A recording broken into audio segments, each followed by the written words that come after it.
오늘은 지하철에서 홀로 승강장 안전문을 수리하던 비정규직 노동자 김모군이 숨진 지 5년째 되는 날입니다. 이 사고를 계기로 비정규직 노동자들이 정규직으로 전환되면서 처우가 일부 개선됐지만 또 다른 차별로 고통을 겪고 있다는 목소리가 나왔습니다. 엄윤주 기자가 보도합니다. 서울 지하철 2호선 구의역입니다. 지난 2016년 이곳에서 스크린도어를 정비하던 하청업체 직원 김모군이 열차에 치여 숨진 지 5년이 됐습니다. 현장에는 김 군을 추모하기 위한 포스트잇과 함께 이렇게 국화꽃도 놓여 있습니다. 올해도 어김없이 그를 잊지 않는 시민들의 발길이 이어졌습니다.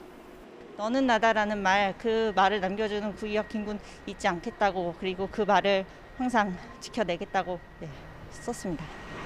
여전히 그 원청의 책임, 대기업들의 책임이 제대로 지어지지 않고 있다. 김군의 사고 이후 노동 현장은 어떻게 바뀌었을까?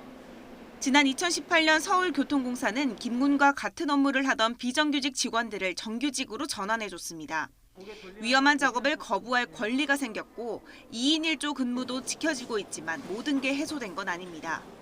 급하게 정규직 전환이 이뤄진 탓에 업무가 주먹구구식에다 혼선을 빚기 일쑤입니다. 무엇보다 힘든 건 내부의 차별 어린 시선과 폭언입니다. NCS를 비롯한 그 공채를 치르지 않고 들어오는 과정에서 역차별 내지는 공정하지 못하다 내지는 기존 직원들의 임금 잠식이 발생하는 거 아니냐. 노동환경건강연구소가 서울교통공사 승강장 안전문 분야 종사자들에게 실시한 설문조사에서 응답자의 20%가량이 높은 수준의 직장 내 괴롭힘을 겪는다고 답했습니다. 비정규직이었다는 이유로 모욕적인 발언을 상습적으로 들었다는 증언도 나왔습니다.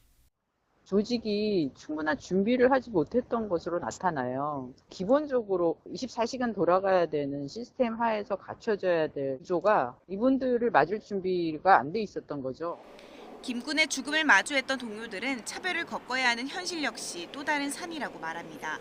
이와 함께 하루 평균 산업노동자 7명이 숨지고 있는 실태 또한 여전하다고 목소리를 높였습니다.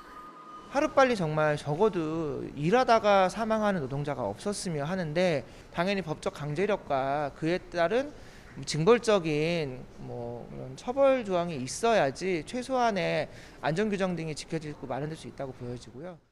청년 단체들도 다시 국회 앞에 모였습니다.